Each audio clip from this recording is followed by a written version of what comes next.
I'm convinced with all of my heart that God is raising up a new breed. God's raising up a breed that is going to preach on the knowledge of God. We don't need just 4 more steps to a better marriage, 3 more steps to better children, 2 more steps to better finances. We don't need just a few more techniques to whatever series you need.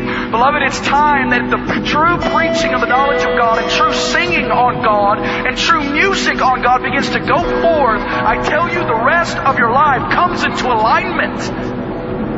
It comes into alignment. Things begin to get settled when you begin to come into contact with the God that you serve.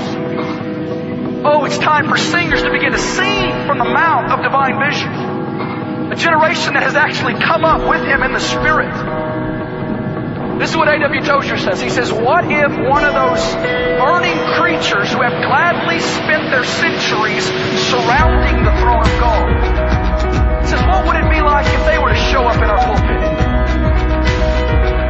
And what would they talk about if they were to preach? They would talk about God. They would fill us with rapturous descriptions of the Godhead.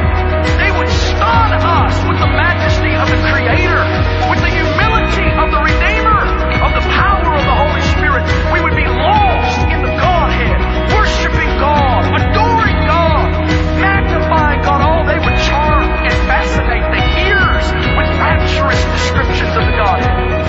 And he says, after hearing these dudes talk about God, would we not demand of those who speak to us from this pulpit, speak to us from the mount of divine vision, or remain silent altogether? Either speak to us from that which you've seen and heard, or don't say anything at all. Beloved, we have gone so long without the Spirit of revelation, we've gone so long without the knowledge of God, that we just think this is business as usual.